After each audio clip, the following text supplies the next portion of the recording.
Wala na, exclusive na lang natira. Kuya Bin, sa PK mo na lang try ko. Meron nga. Tanong mo kay Daddy kung paano niya nagawa yan.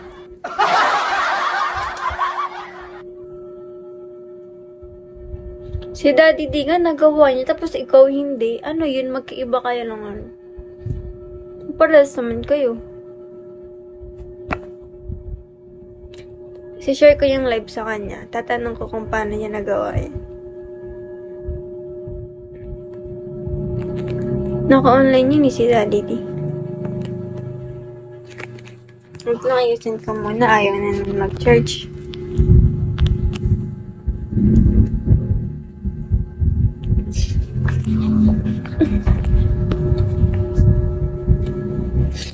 Ayoko ka.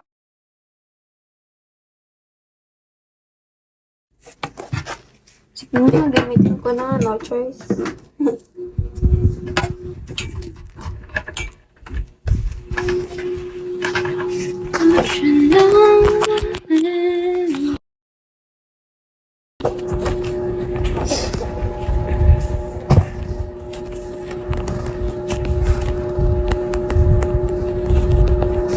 Kuya Bin, ano na kayo mo? Bakit ka sumali ulit sa NBK? Sige, tatanong ko. Kasi iba kasi lugar niya, tas iba. Ako magtatanong sa kanya. Gusto mo papasukin natin dito?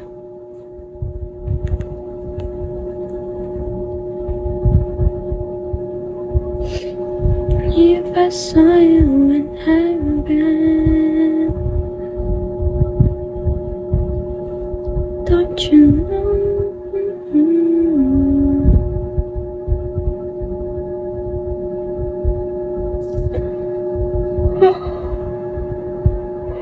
Hindi ko makita yung pangalan niya.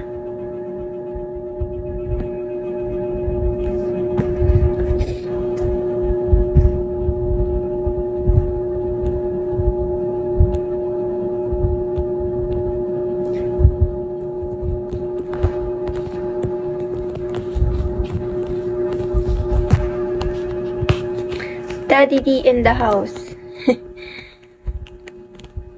Hindi pa ako matutulog. Sa ano, may nakalagay na ni Calgary, ano yun? Wait, isa-search ko.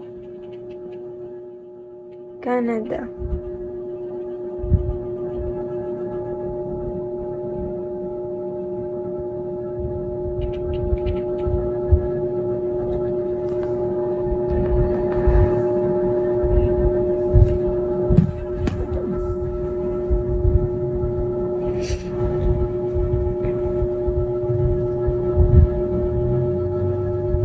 Sa ano ata siya? Sa Calgary or ano bang basa dito? Baka Calgary, Canada. Dun siya.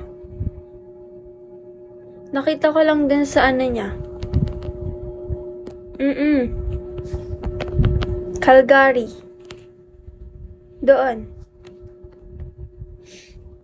Pinalitan niya kasi yung ano niya, yung kung saan siya nakatira. Nung ano kasi, ang nakalagay lang doon, other Canada. Tapos ngayon may Calgary na.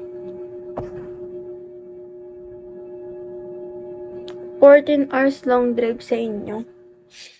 Tapos nagda-drive siya. Kaya siya napunta sa live ko kasi nagda-drive siya. Kailangan niya ng maingay. Famous, hello famous, Benkan. Kuya Bin, natahimik ka na. Nasa biyahe ka din ba?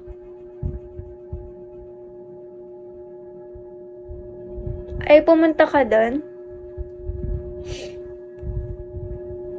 14:32. Wala, nag-share live ako sa kanya. Ah, okay. Or on highway ba dun sa Calgary? Kasi si Daddy D sobrang hahaba ng mga inaani. Pinupuntahan niya. Haba ng long drive niya. Hahanapin ko kung nasang live. Alam ko kasi pumasok siya kay Ate Ruby kanina.